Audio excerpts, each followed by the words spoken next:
प्रदेश के मुख्यमंत्री योगी आदित्यनाथ को सिंगापुर गए हुए अभी 24 घंटे भी नहीं हुए, लेकिन अपने दौरे के शुरुआती 10 घंटों में ही उन्होंने हजारों करोड़ का जो निवेश है वो यहां जुटा लिया है। अब आपको बताते हैं कि ये निवेश बता रहा है कि योगी का विकास मॉडल न सिर्फ देश में बल्कि विदेश में भी अब सुपरहिट है, और इसी का नतीजा ये है कि पहले ही दिन छप्पड़ फाड़ इन्वेस्टमेंट वाले एमओयू हो गए हैं। तो सीएम योगी आदित्यनाथ का ये दौरा और ये तस्वीरें उसी दौरे से जुड़ी हुई हैं, और इस वक्त जो दर्शक हमारे साथ जुड़े हैं उन्हें हम बता दें कि उत्तर प्रदेश के विकास में ये सीएम योगी आदित्यनाथ का दौरा बहुत महत्वपूर्ण साबित होने वाला है। 6000 करोड़ से ज्यादा का निवेश। अब आप सोचिए जब उत्तर प्रदेश में आएगा, और ये तस्वीर इस वक्त चर्चा में इसीलिए भी है क्योंकि यूपी के सीएम योगी आदित्यनाथ भगवा पहनकर देखे जाते हैं। उनके वेशभूषा की भी जो तस्वीर है वो इस वक्त पूरी दुनिया में चर्चा का विषय बनी हुई है, और इसीलिए हमने कहा कि 24 घंटे भी यहां पर नहीं हुए और उससे पहले ही बड़ी बड़ी सौगात जो है, या निवेश की सौगात इसको कहा जा सकता है, जो उत्तर प्रदेश के लिए सामने आ चुकी है। इसीलिए कहा जा रहा है कि अभी तो सिंगापुर के इस दौरे की शुरुआत हुई है, यानी कि जब और मीटिंग होगी तमाम बड़ी कंपनियों के जो सीईओज हैं उनसे सीएम योगी आदित्यनाथ ये मीटिंग करेंगे, तो फिर आप जरा सोचिए उत्तर प्रदेश में निवेश के तौर पर खास तौर पर एक बहुत बड़ी सौगात आने वाले दिनों में और भी यहां पर देखने को मिलने वाली है। न सिर्फ छप्पर फाड़ निवेश होगा बल्कि छप्पर फाड़ नौकरियां भी मिलेगी, क्योंकि यूनिवर्सल सक्सेस ग्रुप के साथ 6650 करोड़ के 3 एमओयू साइन हुए हैं। टॉप लीडरों के साथ मीटिंग कर सीएम ने भरोसा दिलाया है कि उत्तर प्रदेश में न सिर्फ बेहतर कनेक्टिविटी है बल्कि तेजी से ग्रोथ करता प्रदेश भी है। इसी के साथ पहला समझौता जेवर एयरपोर्ट क्षेत्र में 100 एकड़ पर इंटरनेशनल थीम्ड टाउनशिप पर हुआ। 3500 करोड़ के निवेश में 12000 लोगों को रोजगार मिलेगा। कानपुर लखनऊ हाईवे पर 50 एकड़ में लॉजिस्टिक पार्क विकसित होगा। 650 करोड़ के निवेश से 7500 नौकरियां मिलेंगी। वहीं तीसरा एमओयू नोएडा ग्रेटर नोएडा में hyper scale data centre park के लिए 2500 करोड़ का हुआ। यानी जो कभी बीमारू राज्य हुआ करता था वो अब देश की अर्थव्यवस्था का ब्रेक थ्रू बनकर उभर रहा है, और उसका एग्जाम्पल पहले ही दिन सामने आ गया है। अभी तो शुरुआत है और योगी के दौरे के 72 घंटे बाकी हैं। और सीएम योगी आदित्यनाथ ने सिंगापुर में भारतीय प्रवासियों को भी संबोधित किया है। सीएम ने इस दौरान यूपी के बेहतरीन मॉडल का जिक्र किया तो इन्वेस्टर्स को प्रदेश में निवेश का भी न्योता दे दिया है। यूपी ने वर्तमान में हमारी कार्यरत हैं 75,000 एकड़ का लैंड बैंक यूपी के पास है। बड़े हम लोगों के पास क्लस्टर लैंड के अलग अलग स्थलों पर हम लोगों ने तैयार करके रखे हुए हैं, और वहां पर विद्युत की अनवरत सप्लाई करने के साथ ही सुरक्षा का बेहतर माहौल भी है। किसी प्रकार का कोई भय नहीं। तो उत्तर प्रदेश के मुख्यमंत्री योगी आदित्यनाथ दुनिया के सबसे एडवांस देश सिंगापुर की धरती पर हैं। एक तरफ विकसित इकोनॉमी वाला ये देश है, तो दूसरी तरफ एक राज्य का नेतृत्व करने वाला भगवादारी मुखिया यहां पर पहुंच चुका है, और इन दोनों के बीच एक रिश्ता बन रहा है विकास का, निवेश का और संस्कृति का। जहां एक तरफ सिंगापुर में टॉप कंपनियों के टॉप लीडर्स महंगे सूट्स में नजर आ रहे हैं, तो दूसरी तरफ योगी भगवा वस्त्र धारण किए हुए हैं। सीएम योगी की भगवा वस्त्रों में सादगी है तो एक संदेश भी है। संदेश ये कि भारत अब किसी के सामने नतमस्तक नहीं होता बल्कि गर्व से कहता है कि वो अपनी सभ्यता और संस्कृति के साथ है। सिंगापुर पहुंचते ही उनका जोरदार स्वागत हुआ। लोग सोच रहे थे कि भगवा वस्त्र में रहने वाले योगी अपने परिधान में बदलाव करेंगे, लेकिन योगी के लिबास ने बताया कि वो कभी सनातनी विचारधारा से समझौता नहीं करेंगे। लीडर्स के साथ मीटिंग हो या फिर आईटीई मुख्यालय और आईटीई कॉलेज सेंट्रल का दौरा, योगी का भगवा परिधान ट्रेंडिंग में है। यूथ आइकन स्वामी विवेकानंद के बाद सीएम योगी ऐसे दूसरे शख्स हैं जो विदेश में भगवा परिधान में सनातन संस्कृति की अलख बिखेर रहे हैं। खबर स्वामी अविमुक्तेश्वरानंद सरस्वती से जुड़ी हुई है, जिन पर यौन शोषण के आरोप के मामले में शिकायत दर्ज हो गई है। कोर्ट के आदेश पर आशुतोष ब्रह्मचारी ने प्रयागराज के झूसी थाने में एफआईआर दर्ज कराते हुए एक बार फिर से अश्लील सीडी होने का बड़ा दावा कर दिया, जिसके साथ ही अविमुक्तेश्वरानंद पर गिरफ्तारी की तलवार लटकने लगी है। झूसी थाने में दर्ज कराई गई शिकायत में अविमुक्तेश्वरानंद के साथ मुकुंदानंद और अज्ञात के खिलाफ मामला दर्ज हुआ है। अविमुक्तेश्वरानंद पर पॉक्सो एक्ट के तहत यौन शोषण का आरोप लगाया गया है। छोटे छोटे भटकू के साथ इन्होंने इतना घिनौना काम हमें तो देखते हुए सीढ़ियां भी बहुत शर्म आ रही है, जिस पर अविमुक्तेश्वरानंद ने सीडी को जारी करने की भी चुनौती दी है। जनता तो सब देख रही। देखिए 3 कोर्ट है हमारे लिए, एक निचली कोर्ट है, एक मिडिल कोर्ट है और एक हाई सुप्रीम कोर्ट है। ये कह करके भ्रम फैलाया जा रहा है कि सीडी है। वो सीडी किस चीज की है, वो उसको क्यों नहीं सार्वजनिक किया जाता है? इस मामले को लेकर संत समाज एक बार फिर बटा दिख रहा है। वहीं कांग्रेस और सपा ने अविमुक्तेश्वरानंद के समर्थन में मोर्चा खोल दिया है। जेएनयू एक बार फिर से लेफ्ट और एबीवीपी के छात्रों के बीच जंग का अखाड़ा बन चुका है, जिसमें कई छात्रों के जख्मी होने की खबर है। वहीं दूसरी तरफ एबीवीपी का आरोप यह है कि लेफ्ट के लोग निकाब पहनकर कैंपस में घुस गए और रॉड डंडों से हमला बोल दिया। एबीवीपी ने आरोप लगाया है कि 300 से 400 लोग कैंपस में घुसकर मारपीट और तोड़फोड़ करने लगे। जान बचाने के लिए एबीवीपी छात्रों को बाथरूम में छिपना पड़ा। ये लोग डंडे चाकू लेके पीछे पड़ गए थे और मैं उनसे बचने के लिए यहाँ ट्रिपल एस टू के किसी वॉशरूम में छुप गया हूँ। 50 लोगों की भीड़ बाहर खड़ी है मुझे मारने के लिए। इतना ही नहीं, एबीवीपी छात्रों का कहना है कि हिंसा करने वालों ने नकाब पहन रखे थे, उन पर लात घूंसों, बेल्ट और ईंट पत्थरों से हमला किया। लगभग 400-500 लोगों को वामपंथी का ग्रुप था। ये पूरा नकाब पोस्ट मतलब एकदम पूरा चेहरा वगैरह सब कुछ ढक के आए थे, प्री प्लान तरीके से आए थे। उधर लेफ्ट इन आरोपों को गलत बता रहा है, बल्कि उल्टा एबीवीपी के छात्रों पर पत्थरबाजी करने का आरोप लगा रहा है। उधर जेएनयू प्रशासन ने इस मामले में कड़ा एक्शन लेने की बात कही है। लखनऊ विश्वविद्यालय में ऐतिहासिक लाल बारादरी मस्जिद के गेट पर प्रशासन ने इमारत के जर्जर होने का हवाला देते हुए ताला लगा दिया। अब इसी के बाद छात्र वहां पर भड़क गए और कैंपस में जबरदस्त तरीके से हंगामा बोल दिया। ये तस्वीरें हैं लखनऊ के लाल बारादरी मस्जिद, जिसका यूनिवर्सिटी के मुताबिक रिनोवेशन होना है, जिसके लिए मस्जिद के बाहर पोस्टर भी लगाए गए हैं।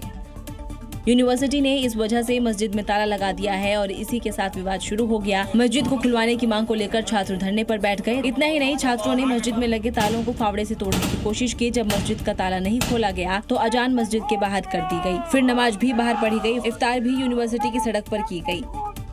कुछ का आरोप है कि यूनिवर्सिटी रिनोवेशन नहीं बल्कि मस्जिद के पास दीवार खींची जा रही है, जिससे मुस्लिम समुदाय के लोगों की एंट्री रोकी जा सके। कोई बड़ा बवाल ना हो, इसलिए मौके पर पुलिस ने सुरक्षा बल तैनात किया गया है।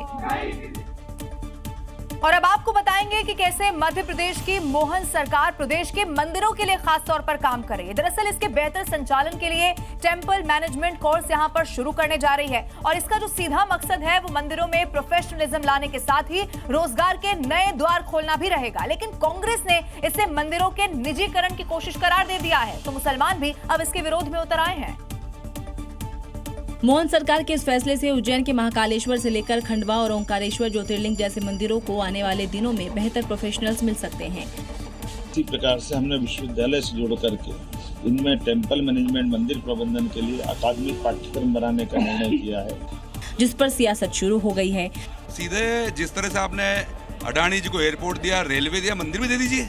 उनकी समझ में दोष है। सियासत अपनी जगह थी, पर मुस्लिम समाज भी इसके विरोध में आ गया है। कल को ये मस्जिद का भी संचालन करेंगे फिर बाद में। शायद उन्हें डर है कि मंदिरों के बाद मस्जिदों को लेकर कोई फैसला न आ जाए।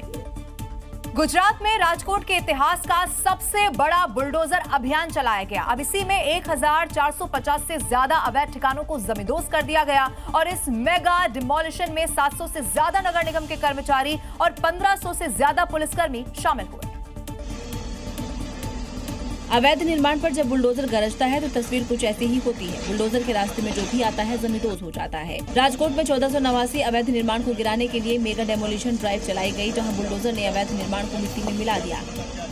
राजकोट के जिस इलाके में बुलडोजर चोट कर रहा था वहां अवैध निर्माण मलबे में ढेर में तब्दील होता जा रहा था। ड्रोन कैमरे में कैद इस मंजर को देखिए, कैसे बुलडोजर अवैध कब्जे को ध्वस्त करता जा रहा है। कई बुलडोजर मिलकर अवैध घरों की ईंट से ईंट बजा रहे हैं। हालांकि इस मेगा बुलडोजर एक्शन से पहले प्रशासन ने अवैध कब्जा हटाने का नोटिस दिया हुआ था। वहीं बुलडोजर कार्रवाई में कोई खलल न पड़े उसके लिए भारी फोर्स की तैनाती की हुई थी। भारत इजराइल के बीच डिफेंस डील संभव है, ये जानकारी इस वक्त मिल रही है। भारत को आयरन डोम तकनीक मिल सकती है। प्रधानमंत्री नरेंद्र मोदी के इजराइल दौरे पर ये डिफेंस डील संभव है और भारत में ही इस सिस्टम का निर्माण किया जा सकेगा। रक्षा क्षेत्र से जुड़ी हुई देखिए बहुत बड़ी जानकारी है। पीएम मोदी का ये जो इजराइल दौरा है इसी में ये डील हो सकती है, ये माना जा रहा है। देखिए, अगर आप दूध पीते हैं तो ये अगली खबर आपके लिए है, क्योंकि राजस्थान सरकार के मंत्री मदन दिलावर ने बता दिया है कि गाय और भैंस में से किसका दूध बेहतर होता है, जिसके बाद एक नया विवाद खड़ा हो चुका है। अब इसी पर सामाजिक बहस भी शुरू हो चुकी है। दरअसल एक कार्यक्रम के दौरान मंत्री मदन दिलावर ने गाय और भैंस के दूध को लेकर टिप्पणी कर दी। गाय का, गौ माता का दूध पीने वाला बच्चा विद्वान होता है, बुद्धिमान होता है और भैंस का बच्चा थोड़ा माइंड से फ्रेश होता है। मंत्री जी ने ऐसा क्यों कहा वो भी सुन लीजिए। देश का बच्चा भाग कर जाएगा, देश के नीचे जाएगा, एक के नीचे जाएगा, पता चला वो तो उसकी माँ नहीं है, दूसरे के नीचे जाएगा, तीसरे के नीचे जाएगा, चौथे के नीचे जाएगा, बड़ी मुश्किल से उसको मार मिलेगी। गाय का बच्चा, गौ माता का बच्चा सीधा अपनी माँ के पास जाएगा और दूध पीने लग जाएगा। गाय का यानी मंत्री जी के मुताबिक गाय का दूध पीने वाला बच्चा बुद्धिमान और चंचल होता है, जबकि भैंस का दूध पीने से बुद्धि प्रभावित होती है, जिसके बाद ये मुद्दा बहस का विषय बनता जा रहा है। अब आगे बढ़ते हैं, बात उत्तर प्रदेश के बिजनौर की करते हैं, जहां माफिया तालिब खालिद शायद सोच रहे थे कि उनका कोई कुछ नहीं कर पाएगा, लेकिन वो भूल गए थे कि उत्तर प्रदेश में कानून का राज है। माफिया ब्रदर्स की फाइल जब सीएम के पास पहुंच गई तो योगी ने कार्रवाई वाला ऑर्डर निकाल दिया। इधर ऑर्डर निकला ही था कि उधर बुलडोजर स्टार्ट हो गया। माफिया ब्रदर्स के अलग अलग ठिकानों पर पीले पंजे का प्रहार देखने को मिला। रात का अंधेरा हो या फिर दिन का उजाला, निर्माणाधीन भवन हो या फिर भूमि पर, बुलडोजर फुल स्पीड से चलते हुए उन्हें जमींदोज करता दिखाई दिया। दरअसल बिजनौर के दिग्गज बीजेपी नेता ने सीएम योगी से मुलाकात कर माफिया ब्रदर्स पर कार्रवाई नहीं होने को लेकर शिकायत की थी। फिर क्या था, सीएम ने डीएम से जानकारी लेकर एक्शन का ऑर्डर दिया, जिसके बाद बुलडोजर एक्शन के साथ ही नजीबाबाद में 3 स्टोन क्रशरों को सील कर दिया गया। एक स्टोन क्रशर का लाइसेंस निरस्त किया तो किसी भी तरह की खनन सामग्री का क्रय विक्रय इस पर रोक लगा दी और 4 आरा मशीन को भी सील किया गया। वो नाली को वहाँ पर निकाला गया, कब्जा मुक्त कराया गया। साथ ही साथ ये कॉलोनी इल्लीगल है और सरकारी जमीन वहाँ पर है, इसका बोर्ड हम लोगों ने वहाँ लगाया है। तालिब खालिद ब्रदर्स बीजेपी युवा जिलाध्यक्ष से मारपीट के बाद मामला सुर्खियों में आया था। हरियाणा के पानीपत रिफाइनरी में उस वक्त माहौल तनावपूर्ण हो गया जब अपनी मांगों को लेकर प्रदर्शन कर रहे मजदूरों ने हिंसक रूप ले लिया। अचानक से ही मजदूरों और सुरक्षा बलों के बीच यहां झड़प होती हुई नजर आई। कुछ मजदूर लाठी डंडों के साथ आगे बढ़े और कुछ ने पथराव कर दिया। विरोध प्रदर्शन हिंसक हो गया। रिफाइनरी में गुस्साए ये मजदूर अपनी मांगों को लेकर विरोध प्रदर्शन कर रहे थे। मौके पर मौजूद अर्धसैनिक बलों ने मजदूरों से शांतिपूर्ण तरीके से धरना देने की अपील की, लेकिन बात बिगड़ गई। बस फिर क्या था, कई गाड़ियों में तोड़फोड़ की गई और घटना से पूरे इलाके में अफरा तफरी मच गई। रिफाइनरी मजदूरों की मांगे है कि ड्यूटी टाइम 8 घंटे तय हो, 12 घंटे पर ओवर टाइम मिले, साइट पर आने जाने की सुविधा उन्हें मिले, कैंटीन और लंच ब्रेक तय हो, PF ESI कटौती का पूरा हिसाब हो, ठेकेदार के दुर्व्यवहार पर भी रोक लगे। ये घटना औद्योगिक क्षेत्रों में काम कर रहे मजदूरों की समस्याओं और प्रशासनिक व्यवस्था पर गंभीर सवाल खड़े कर रही है। हालांकि यहाँ तो पुलिस ने मौके पर पहुंचकर स्थिति पर काबू पा लिया, लेकिन मजदूर अभी भी अपनी मांगों पर अड़े हुए हैं।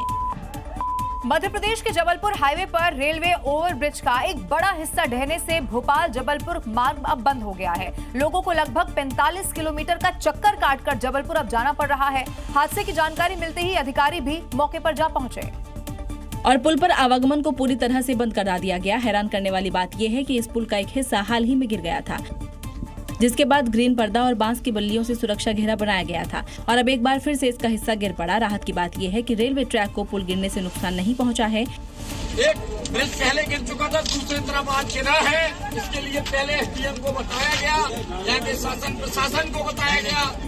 हालांकि हादसे में जानमाल का नुकसान नहीं हुआ है, लेकिन लोगों की परेशानी बढ़ गई है। आप देखिए यहाँ पर जो पहला हिस्सा है वो ढहा था और उसके बाद कल रविवार को दोपहर को दूसरा हिस्सा भी ढह गया, जिसके चलते जो है पूरा जो यातायात यहाँ का अवरुद्ध हो गया है। वहीं दूसरी तरफ इस भ्रष्टाचार वाले पुल के खिलाफ विपक्ष ने मोर्चा खोल दिया है। उत्तर प्रदेश में गौ तस्करों को ये गलतफहमी थी कि वो बच जाएंगे। योगी फोर्स की जो बुलेट है उनकी गलतफहमी यहाँ पर दूर कर चुकी है। जो ये सोचते हैं कि वो अपराध कर पुलिस की नजरों से बच जाएंगे, ये योगी का उत्तर प्रदेश है। यहाँ उनकी पुलिस अपराधियों को पाताल से भी ढूंढ निकालती है और उनका पुख्ता इलाज करना जानती है। यूपी में गौ तस्करों का योगी फोर्स ढूंढकर इलाज कर रही है। इसका सबूत है ये 3 शहरों की तस्वीर, जहां पुलिस और गौ तस्करों के बीच मुठभेड़ हुई, जिसमें सभी गौ तस्कर पकड़े गए। बागपत में 48 घंटे के अंदर पुलिस ने गोकशी करने वालों को मुठभेड़ के बाद दबोच लिया। पुलिस की कार्रवाई में दोनों आरोपी गोली लगने से घायल हुए हैं। ग्रेटर नोएडा में पुलिस और गौ तस्करों के बीच मुठभेड़ हुई। इस दौरान एक आरोपी सलमान के पैर में गोली लग गई, जबकि उसका साथी असलम पुलिस ने गिरफ्तार कर लिया। पुलिस एक्शन के बाद सलमान माफी मांगने लगा।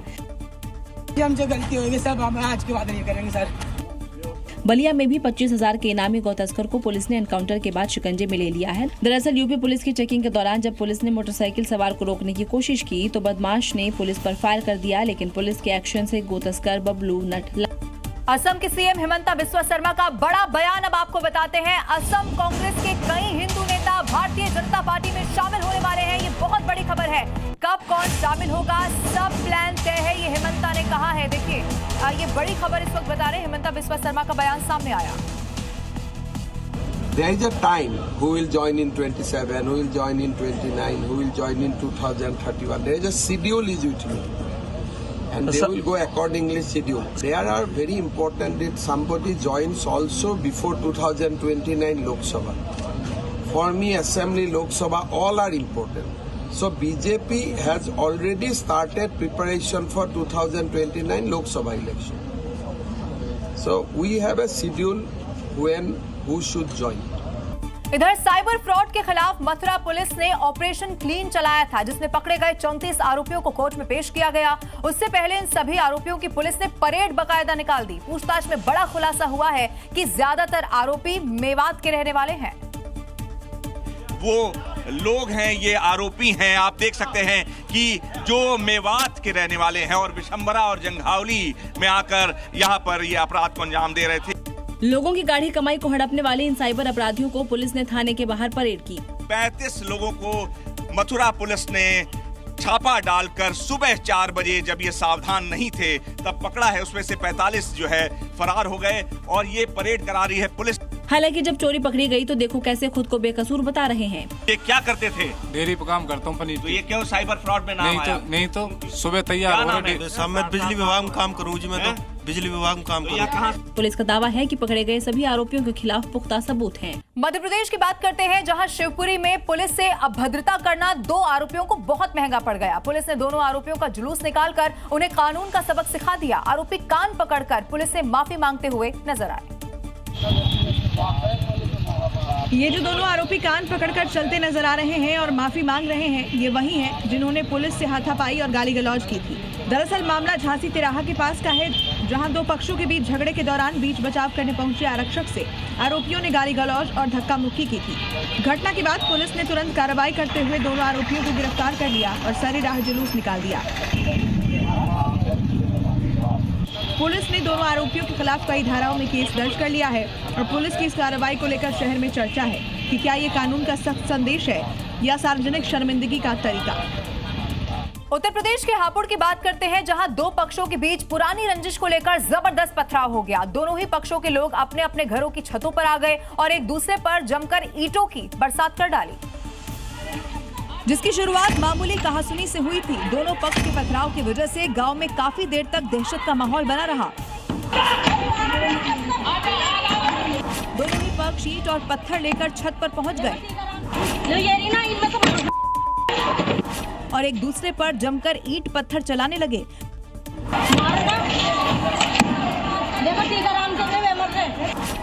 लोग बाउंड्री की आड़ में छिपते, पोजीशन लेते और टारगेट पर निशाना लगाते। बेटा सचिन देख रहा हूँ मैं तुझे, सचिन देख रहा हूँ मैं। दोनों ही पक्ष के लोग एक दूसरे का पथराव का वीडियो बना रहे थे। ये देखो ये बिके और ये देखो युवरा, ये सुंदर है। ये देखो किस तरीके से पथराव हो रहा है। ये देखो पथराव, ये देखो। पथराव की जानकारी पाकर जब पुलिस मौके पर पहुंची, तब तक 2 महिलाओं समेत 6 लोग घायल हो चुके थे। पुलिस ने मामले में दोनों पक्ष के 4 लोगों को अब गिरफ्तार कर लिया है। इधर पंजाब के जलंधर में एक बड़ा सड़क हादसा होते होते टल गया, जहां तेज रफ्तार में जा रही एक टैक्सी अचानक से ही बेकाबू होकर सड़क किनारे लगे पोल से जा टकराई। हादसे का ये जो पूरा सीसीटीवी फुटेज है वो भी अब सामने आ चुका है। सीसीटीवी फुटेज में साफ दिख रहा है कि एक ट्रक के पीछे 2 गाड़ियां चल रही थी। इनमें से एक गाड़ी तो सही सलामत निकल गई, लेकिन पीछे आ रही टैक्सी का अचानक बैलेंस बिगड़ता है और वो सड़क किनारे लगे पोल से टकरा जाती है। पोल से टकराई टैक्सी घूमते हुए सड़क के बीचों बीच आकर रुक गई। टैक्सी का कुछ हिस्सा टूटकर सड़क पर बिखर गया। गनीमत रही कि उस वक्त पीछे कोई वाहन नजदीक नहीं था, वरना यह हादसा बेहद खतरनाक हो सकता था। टक्कर के बाद गाड़ी में बैठे लोग तुरंत बाहर निकल आए। आसपास भी लोगों की भीड़ इकट्ठा हो गई। काफी देर तक टैक्सी सड़क के बीच खड़ी रहने से यातायात प्रभावित रहा। बाद में लोगों की मदद से गाड़ी को हटाया गया, जिसके बाद ट्रैफिक सामान्य हुआ। लेकिन ध्यान रखें कि सड़क पर सुरक्षा बेहद जरूरी है। बात पते की में एक ब्रेकिंग न्यूज आपको बताते हैं, जहां AI समिट में प्रोटेस्ट पर पुलिस का बड़ा एक्शन देखने को मिला है। यूथ कांग्रेस से जुड़े हुए अजय और राजा को गिरफ्तार कर लिया गया है। ठीक उसी दिन से जब से AI प्रोटेस्ट में जुड़ी हुई तस्वीरें सामने आई थी, उसके बाद से ही जांच का दायरा बढ़ाया जा रहा था और अब ये 2 और लोगों की गिरफ्तारी की खबर इस वक्त मिल रही है। आइए बात एक ऐसे माफिया की करते हैं जिसके एक इशारे पर मैक्सिको में कुछ भी हो सकता था। ड्रग माफिया का टेरर ऐसा कि अमेरिका से लेकर चीन तक उससे हर कोई परेशान था, जिसके बाद उस पर 1 अरब 36 करोड़ का इनाम घोषित किया गया था। लेकिन आज उस खूंखार ड्रग माफिया का खात्मा हो चुका है। लेकिन उसके खात्मे के साथ ही पूरा मैक्सिको जलने लगा है। जैसे ही मैक्सिकन सेना ने ऐलान किया कि एक ऑपरेशन के तहत ड्रग माफिया एल मेंचो ढेर हो गया है। मेंचो के मेंबर्स ने सेना के खिलाफ युद्ध का ऐलान कर दिया और उसकी गवाही दे रही है ये तस्वीरें। जलिस्को से शुरू हुई हिंसा की ये आग मैक्सिको के दूसरे शहरों तक फैल गई है। अपने लीडर की मौत का बदला लेने के लिए कार्टेल गैंग ने शहर में आग लगा दी है। सुपरमार्केट से लेकर शोरूम तक फूंक डाला है। ड्रोन तस्वीरों से पूरे मैक्सिको में सिर्फ धुएं का गुबार और आग दिख रही है। कार्टेल गैंग जलिस्को में ग्वाडलहारा इंटरनेशनल एयरपोर्ट में घुसे और अंधाधुंध गोलियां बरसाई। तस्वीरों में देखिए कैसे लोग अपनी जान बचाने के लिए भागते रहे हैं। गोलियों की आवाज से अंदाजा लगा सकते हैं कि हालात कितने बदतर है। गैंग से जुड़े लोग हथियारों के साथ सड़कों पर कार और बसों को आग के हवाले कर रहे हैं। हिंसा शुरू होने के बाद मैक्सिको में लोगों से घरों में रहने की अपील की जा रही है, तो वहीं भारत समेत कई देशों ने अपने नागरिकों के लिए एडवाइजरी जारी की है। और अब सबसे बड़ा सवाल ये है कि आखिर एक ड्रग माफिया की मौत से कैसे पूरा का पूरा मैक्सिको जलने लगा। आखिर ये एल मेंचो है कौन जिसकी वजह से सड़कों पर ऐसा लगता है कोहराम मच चुका है। अपने लीडर की मौत के बाद गैंग न सिर्फ पूरे देश को फूंकने पर आमदा है, बल्कि सेना और पुलिस को भी अब निशाना बना रहा है। क्योंकि El Mencho super power America के लिए भी सिरदर्द बना हुआ था, जिसने अपना साम्राज्य न सिर्फ मैक्सिको बल्कि अमेरिका तक फैला रखा था। लेकिन एक ड्रग माफिया से पहले एल मेंचो पुलिस अफसर था। एल मेंचो का पूरा नाम नेमेसियो रूबेन ओसेगुवेरा था, जिसने 1990 में ड्रग तस्करी के धंधे में कदम रखा, जिसके बाद उसे 3 साल की जेल भी हुई। 2007 में उसने मैक्सिको में Jalisco new generation drug cartel बनाया। CJNG एक बड़ा क्रिमिनल ऑर्गेनाइजेशन है जो यूएस में भारी मात्रा में कोकीन और फेंटानिल की ट्रैफिकिंग करता है, और इसी कारण ये अमेरिका के लिए सबसे बड़ी टेंशन था। अमेरिका ने मेंचो पर $1.5 करोड़ का रिवॉर्ड घोषित किया था। अपना गैंग बनाने से पहले मेंचो सिएनोला कार्टेल के लिए काम करता था, लेकिन दुश्मनी के बाद राहें अलग हो गई। गैंग में मिलिशिया ग्रुप, अपने कब्जे वाला क्षेत्र, जंगी जहाज और कई हथियारों के कारण मेंचो दुनिया का सबसे खतरनाक ड्रग लॉर्ड बन गया। लेकिन अब जब वो ढेर हो चुका है तो उसकी गैंग मैक्सिको को फूंकने पर आमादा है। जैश के आतंकी सैफुल्लाह का खात्मा हो चुका है, लेकिन इसी खात्मे के साथ भारतीय सेना के सबसे लंबे समय तक चले सर्च ऑपरेशन में से एक किश्तवाड़ का ऑपरेशन आखिरकार अब खत्म हो चुका है। 1 साल से भी ज्यादा समय से घाटी के लिए दहशतगर्द बने इन आतंकियों को सेना के जाबाजों ने 72 हुरों के पास पहुंचा दिया है। और सैफुल्लाह बलूच के आतंक को नेस्तनाबूद कर दिया गया है। सैफुल्लाह के साथ ही मारे गए फरमान अली और बादशाह उर्फ हुरैरा की भी शिनाख्त हो गई है। इसके साथ ही सैफुल्लाह का पूरा गैंग खत्म हो गया है। 7 Jaish Mohammad terrorists which had infiltrated into Indian territory in the month of April 2024.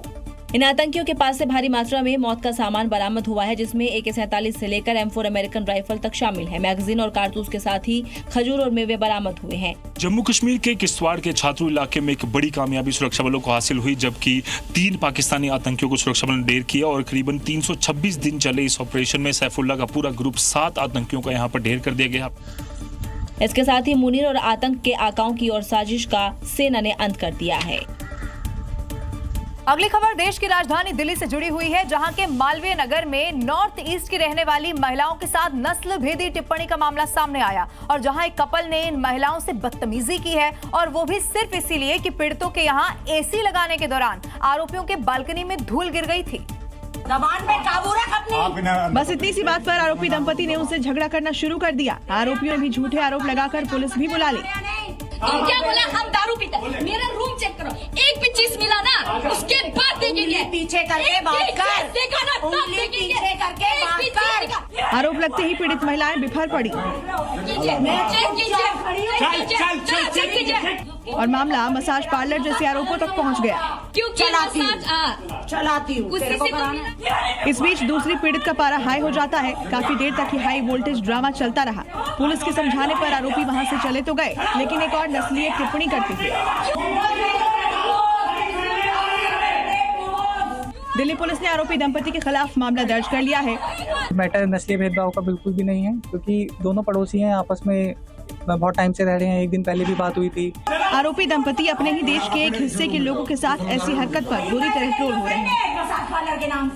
Prayagraj के उमेश पाल हत्याकांड में वांटेड बमबाज गुड्डू मुस्लिम, शूटर साबिर और अरमान का 3 साल बाद भी कोई सुराग अभी तक हाथ नहीं लग पाया है। लेकिन अब ऐसे में इनकी गिरफ्तारी के लिए पुलिस नए प्लान पर काम कर रही है। अब योगी के अभेद्य प्लान से इनका बच पाना लगभग नामुमकिन है।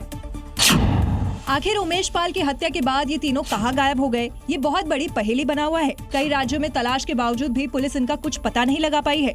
इसलिए अब इन्हें पकड़ने के लिए योगी ने नया और अभेद्य प्लान तैयार कर लिया है और उसी प्लान के तहत स्थानीय स्तर पर मुखबिरों को एक्टिव किया जाएगा। LIU की टीमों को भी सक्रिय किया जाएगा। ट्रैक करने के लिए इंटरपोल की मदद ली जाएगी। फंडिंग और मददगारों की लिस्ट बनाई जाएगी। करीबियों का कॉल डेटा खंगाला जाएगा। 24 फरवरी 2023 को धूमनगंज में उमेश पाल की हत्या के बाद ये तीनों फरार है, जबकि हत्याकांड में शामिल बाकी लोगों का एनकाउंटर हो चुका है। इन तीनों मास्टरमाइंड पर 5-5 लाख का इनाम घोषित है। वहीं फरार चल रहे तीनों पर नया केस भी दर्ज किया गया है।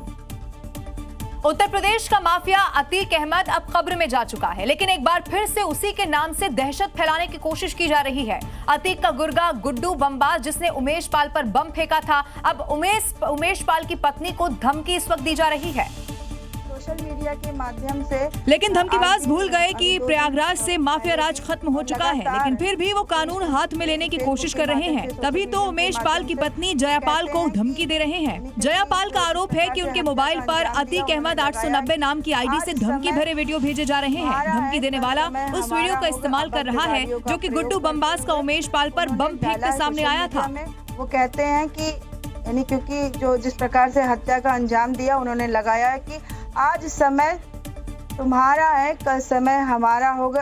पिछले कई दिनों से धमकी मिलने पर अब उन्होंने पुलिस और प्रशासन से सुरक्षा की गुहार लगाई है, लेकिन इसके पीछे जो है वो शायद योगी की वार्निंग भूल गए हैं। अब उत्तर प्रदेश में माफिया वृत्ति कभी नहीं पनप पाएगी और जो योगी की इस चेतावनी को नजरअंदाज करेगा, उसका हश्र भी बाकी के मिट्टी में मिल चुके माफिया जैसा होगा। उत्तर प्रदेश के मिर्जापुर में अपराधियों के खिलाफ कुर्की वाली कार्रवाई लगातार जारी है और अब योगी फोर्स की रडार पर हिस्ट्री शीटर वाहिद भी आ चुका है, जिसकी 1 करोड़ की संपत्ति को अब कुर्क कर दिया गया और कुर्की से पहले बाकायदा स्पीकर के जरिए मैसेज भी दिया गया। मैसेज ये है कि जो भी कानून के खिलाफ काम करेगा उसका अंजाम यही होगा। सभी को सूचित किया जाता है कि इनके मकान को जो अर्जित की गई है कुर्की की कार्रवाई की जा रही है। हिस्ट्री शीटर वाहिद इकबाल, जिसकी लंबे समय से पुलिस को तलाश है, जो कानून को अपने हाथों में लेने के बाद योगी फोर्स से बचता फिर रहा है, लेकिन अब उसकी 1 करोड़ की संपत्ति को कुर्क कर लिया गया है। भारी पुलिस फोर्स उस इलाके में पहुंची जहां वाहिद ने अवैध संपत्ति बना रखी थी। पुलिस ने कार्रवाई करते हुए मकान पर सील लगा दी, यानी अपराध पर लगाम लगाने के लिए अपराधी की आर्थिक कमर पर चोट की है। वाहिद, जिस पर अलग अलग थानों में 21 मामले दर्ज है, उसके खिलाफ 0 टॉलरेंस की नीति के तहत एक्शन लिया गया है। उत्तर प्रदेश में अपराधियों के खिलाफ 0 टॉलरेंस वाला एक्शन लगातार होता है। अब इसीलिए पुलिस की रडार से माफिया बच नहीं पाते। फर्रुखाबाद में पुलिस ने एक ऐसे ही तंबाकू माफिया पर कुर्की वाली अब कार्रवाई कर दी है, जो कि फर्जी फॉर्म बनाकर GST की चोरी कर रहा था। और फिर योगी फोर्स ने कुर्की वाला हंटर चलाते हुए उसकी 26 करोड़ 85 लाख की संपत्ति को जब्त कर लिया और अवैध कामों में खड़ी दीवारों पर कोर्ट की जब्ती के आदेश का एक-एक शब्द लिख दिया गया है। आज से इस संपत्ति को कोई उपयोग करेगा या क्षतिग्रस्त करने की कोशिश करेगा तो उस पर विधिक कार्रवाई की जाएगी। योगी राज में माफियागिरी का कुछ इस अंदाज में इलाज किया जाता है। ढोलबाजों के साथ माफियाओं को बैंड बजाया जाता है। ढोल से निकली ये वो थाप है जो गुंडा माफियाओं के दिलों में कानून का डर भर रही है। फर्रुखाबाद में जिस जुबेर खान पर कुर्की वाली चाबुक चला है, उसका आपराधिक इतिहास है। वो फर्जी फर्म बनाकर GST चोरी कर सरकार को करोड़ों का चूना लगा चुका है, लेकिन अब कानून की सख्ती ने इसका अच्छे से हिसाब कर दिया है। इस तंबाकू माफिया की 26 करोड़ 85 लाख रुपए की संपत्ति गैंगस्टर एक्ट के तहत जब्त कर ली गई है। जरा सोचिए क्या हो जब आरोपी को पकड़ने पुलिस खुद बैंड बाजा लेकर उसके घर पर पहुंच जाए। ये सोचने में जरा अटपटा आपको जरूर लग रहा होगा, लेकिन बिहार में पुलिस ने बिल्कुल ऐसा ही करके दिखा दिया। ये किसी के शादी का बैंड नहीं, बल्कि सीतामढ़ी में पुलिस की कार्रवाई है। पुलिस बैंडबाजी के साथ पॉक्सो एक्ट फरार आरोपी के घर पहुंची, जो लंबे अरसे से फरार है। ये कि सरेंडर कर जाए, उसी का ये सारा प्रोसेस है। पुलिस ने पूरे दल बल के साथ आरोपी के घर पर इश्तेहार चस्पा किए और उनके घर वालों को चेतावनी दी कि आरोपी से बोले कि सरेंडर कर दे, नहीं तो कुर्की होगी। इसका कुर्की होगा, कुर्की जब्ती होगी। दूसरी तस्वीर मधुबनी की है, जहां ढोल नगाड़े के साथ 5 आरोपियों के घर पहुंची और 5 के घरों पर इश्तेहार चिपकाए गए। 20 दिनों के अंदर आत्मसमर्पण की बात कही गई है, नहीं तो कुर्की की कार्रवाई की जाएगी। इन सभी पर लूटपाट और जान से मारने की नीयत से हमला करने का आरोप है। बिहार पुलिस ने ये साफ कर दिया है कि किसी भी अपराधियों को बख्शा नहीं जाएगा। ऐसे में बेहतर होगा कि आरोपी खुद ही थाना या कोर्ट में आकर आत्मसमर्पण कर दे। अब कुछ दिनों के बाद होली और नवरात्रि का त्योहार मनाया जाएगा और त्योहारों में किसी तरह का कोई बवाल ना हो, उसके लिए मध्य प्रदेश में मोहन फोर्स मॉक ड्रिल इस वक्त कर रही है। लेकिन इंदौर में पुलिस की मॉक ड्रिल आम लोगों पर ही भारी पड़ गई, क्योंकि पुलिस फोर्स तो दंगाइयों से निपटने के लिए प्रैक्टिस कर रही थी। इंतजाम पूरे थे कि कैसे दंगाइयों से निपटा जाएगा। हाथों में डंडे और आंसू गैस के गोले थे। फोर्स ने गोले दागना शुरू किए, लेकिन ये उल्टा पड़ गया। आंसू गैस छोड़ी तो दंगाइयों के लिए थी, लेकिन इनकी जद में आम लोग आ गए। फिर देखिए क्या हुआ। सड़कों पर मौजूद लोगों की आंखों में आंसू आने लगे, लोग आंखें मलने लगे और सब एक ही सवाल पूछने लगे, ये है क्या?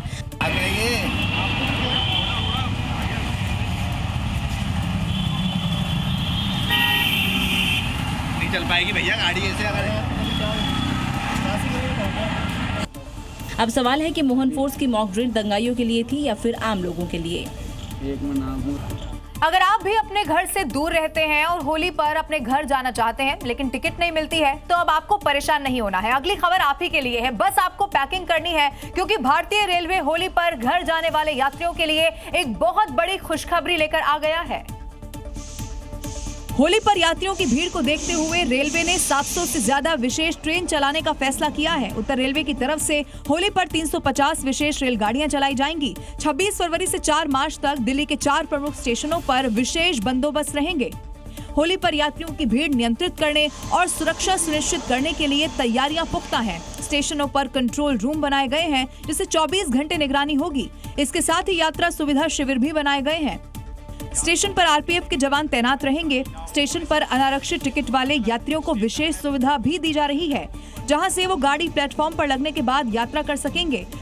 नज़र जो है वो रखी जाती है सीआरपीएफ द्वारा कि हर स्टेशन पर मॉनिटर कर सके, पैनी नज़र हो हर उस स्टेशन पर जहां पर यात्री हैं।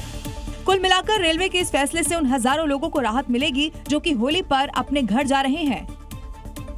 अब होली का त्योहार जैसे जैसे करीब आ रहा है, वैसे वैसे मिलावटखोर भी एक्टिव होते जा रहे हैं। रंग गुलाल के साथ साथ अब मिठाइयों और बाकी खाने पीने की चीजों में भी मिलावट का खतरा बढ़ रहा है। लेकिन उत्तर प्रदेश में अब मिलावटखोरों की खैर नहीं है। हर बार त्योहारों से पहले मोटा मुनाफा कमाने के चक्कर में मिलावटखोर एक्टिव हो जाते हैं, जिन पर एक बार फिर खाद्य सुरक्षा विभाग की ताबड़तोड़ कार्रवाई नजर आ रही है। खाद्य विभाग की टीम ने जब नोएडा में छापेमारी की तो करीब 100 किलो गुलाब जामुन नष्ट किए गए और हजारों लीटर रिफाइंड तेल को सीज किया गया। उधर आगरा में फूड सेफ्टी विभाग ने 1320 किलोग्राम मिलावटी खोया जमीन में दफन कर दिया। ये खोया होली स्पेशल मिठाई बनाने के लिए राजस्थान से आगरा लाया जा रहा था। कुछ ऐसा ही बाराबंकी में दिखा, जहां FSSAI ने नकली दूध से मिठाई बनाने वाले गिरोह को पकड़ा है। ये गुट नकली दूध से मिठाई बनाकर होली के रंग में भंग डालने की फिराक में था। उससे पहले ही FSSAI की टीम ने नकली दूध को नष्ट कर दिया। शायद मिलावटखोर ये भूल गए थे कि यूपी में राज किसका है, क्योंकि सीएम योगी पहले ही कह चुके हैं कि मिलावटखोरी बर्दाश्त नहीं की जाएगी। अब अगर मिलावटखोरी से होने वाले दुष्प्रभाव की बात करें तो इससे आपको फूड पॉइजनिंग, पेट दर्द, लीवर की समस्या, हार्मोनल असंतुलन और इम्यूनल सिस्टम आपका कमजोर हो सकता है। उत्तर प्रदेश के देवरिया में मनरेगा के तहत बनने वाली सड़क में अब घोटाला और पैसों के बंदर बाट का मामला सामने आ चुका है, जहां ग्राम प्रधान ने बिना कागजों पर ही सड़क का निर्माण कर दिया। विभाग को इस सड़क की फोटो भी बाकायदा भेज दी, जिसके खर्च का भुगतान भी हो चुका है। मामले का खुलासा होते ही ग्रामीणों ने विरोध प्रदर्शन शुरू कर दिया। खेत के बीच से गुजरती ये वही पगडंडी है जो कागजों में तो आरसीसी सड़क है, पर असलियत सबके सामने है। प्रधान ने फर्जी फोटो अपलोड कर काम पूरा दिखा दिया। मिट्टी का काम हुआ है। अब धरातल को देख लीजिए क्या हुआ है। सिर्फ घास सहरा गया है, यहाँ कुछ हुआ ही नहीं है। कुछ भी हुआ नहीं, एक भी ईंट नहीं रखी गई है, ना कोई सीमेंट हुआ, ना कोई काम हुआ है। कागज में क्या बना दिया गया? कागज में सीसी रोड बनाया गया है। ग्रामीणों ने इसकी शिकायत प्रशासन से की तो जांच शुरू हो गई। इस गांव की शिकायत हमें एफिडेविट के साथ प्राप्त हुई है और चूंकि ग्राम प्रधान के विरुद्ध शिकायत की जो जांच होती है वो जिलाधिकारी महोदया के स्तर से उसमें निर्देश होता है, आदेश होता है। ये विरोध पहले होता तो शायद ये सड़क कागजों पर नहीं बल्कि जमीन पर होती। उत्तर प्रदेश के देवरिया में एक थाने से सटी हुई जमीन को लेकर पुलिसकर्मियों और एक परिवार के बीच चल रहा जो पूरा विवाद था वो अचानक से ही मारपीट में तब्दील हो गया। दोनों पक्षों में कहासुनी के बाद धक्का मुक्की तक की पूरी नौबत पहुंच गई। और गुस्से में परिवार के एक सदस्य ने पुलिसकर्मी का कॉलर पकड़ लिया और ईंट उठाकर पुलिसकर्मी पर जैसे ही वार करने वाला था कि दूसरे पुलिसकर्मी ने आकर उसके हाथ से ईंट छीन ली और फिर उसे धकेलते हुए थाने ले जाने लगे। पुलिस वालों की इस कार्रवाई से परिवार के बाकी लोग गुस्से में आ गए, ईंट उठाकर पुलिसकर्मियों को धमकाने लगे।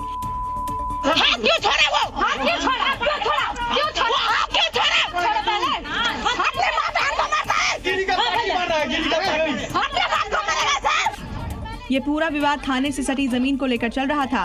परिवार वहां निर्माण कार्य कराने जा रहा था, जिसे रुकवाने के लिए पुलिस टीम पहुंची थी।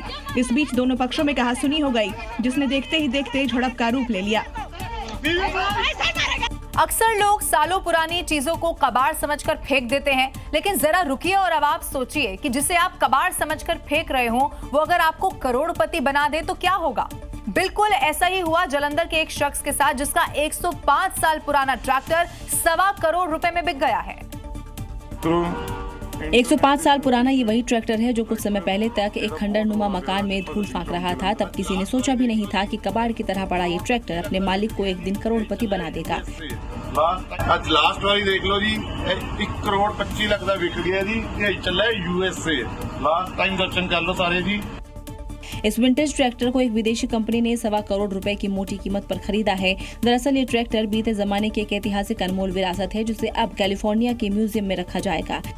ये ट्रैक्टर जर्मनी में बना 1921 मॉडल का लेंज बुलडॉग HL12 मॉडल है। ये अपनी खास तकनीक के कारण ऑटोमोबाइल की दुनिया में एक बड़ी मिसाल माना जाता है। इसकी खासियत ये थी कि इसे स्टार्ट करने से पहले इसके इंजन को गर्म करना पड़ता था। वहीं इंजन चालू होने पर ये कम स्पीड में भी हाई पावर जनरेट करता था। हालांकि इस ट्रैक्टर को पहले भी खरीदने की कोशिश हुई, लेकिन तब किसी ने इसकी कीमत ऐसी नहीं लगाई थी। रूस की बैकाल झील में एक बड़ा हादसा हुआ जब चीनी पर्यटकों को ले जा रही बस जमी हुई झील की बर्फ में दरार आने के कारण पानी में ही धंस गई। अब इसी में खबर यह है कि 8 लोगों की मौत हो चुकी है।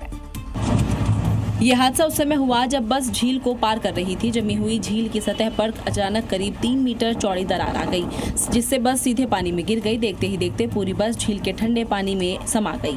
इस हादसे में एक चीनी पर्यटक की जान बाल बाल बच गई, जो बस के पूरी तरह डूबने से पहले निकल गया। बाकी लोग बस के अंदर ही फंसे रह गए और उन्हें सुरक्षित बाहर निकालने का कोई अवसर भी नहीं मिल सका। घटना की सूचना मिलते ही रूस के आपातकालीन मंत्रालय की टीम ने मौके पर पहुंचकर सघन बचाव कार्य शुरू किया। क्रेन और गोताखोरों की मदद से बस के अंदर बैठे सभी 8 लोगों को शवों को बाहर निकाला गया।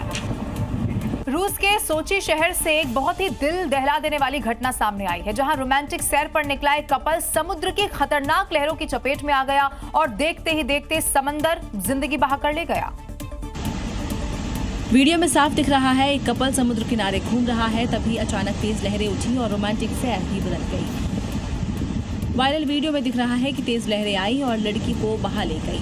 युवक किसी तरह लहरों से जूझते हुए किनारे तक पहुंच गया। उसने लड़की को बचाने की पुरजोर कोशिश की, लेकिन उसकी कोशिश नाकाम रही। वो एक बार फिर पानी की सतह पर दिखाई दी और फिर समुद्र की गहराइयों में गायब हो गई। एक पल के लिए तो ऐसा लगा कि लड़की को बचाने के चक्कर में युवक भी बह गया, लेकिन किस्मत से वो बच गया। घटना का वीडियो सोशल मीडिया पर वायरल हो गया, लेकिन ये घटना प्रकृति की ताकत और लापरवाही के खतरनाक नतीजों को दिखाने वाला है। इसलिए याद रखिए, रोमांच से पहले सुरक्षा जरूरी है। उत्तर प्रदेश के अलीगढ़ में नगर निगम के परिवर्तन दल की कार्रवाई उस वक्त विवादों में घिर गई जब अतिक्रमण हटाने पहुंचे अधिकारियों और रेहड़ी पटरी दुकानदारों के बीच ही मारपीट हो गई। बीच सड़क पर यह पूरा माहौल तनावपूर्ण हो गया। यहाँ सड़क किनारे फल की रेहड़ी लगाने को लेकर विवाद शुरू हुआ और देखते ही देखते बवाल में तब्दील हो गया। तस्वीरों से साफ है कि परिवर्तन दल के कुछ लोग दुकानदारों को समझाने की कोशिश कर रहे थे। पहले बहस हुई और फिर देखते ही देखते रेहड़ी वालों ने टीम पर हाथ उठा दिया। बस फिर क्या था, धक्का मुक्की और मारपीट शुरू हो गई। जानकारी के मुताबिक अतिक्रमण हटाने की कार्रवाई के दौरान दल ने एक रेहड़ी पलट दी, जिसका विरोध करने पर रेहड़ी स्वामी और अधिकारियों के बीच तीखी झड़प हो गई। इस घटना के बाद इलाके में तनाव का माहौल बन गया। रेहड़ी चालकों ने कार्रवाई को पक्षपातपूर्ण बताते हुए प्रताड़ना के आरोप लगाए, जबकि पुलिस ने कई रेहड़ी वालों को गिरफ्तार कर लिया है और अब इस पूरे मामले की जांच शुरू कर दी गई है। लेकिन क्या अतिक्रमण हटाने की कार्रवाई ऐसे ही टकराव में बदलती रहेगी?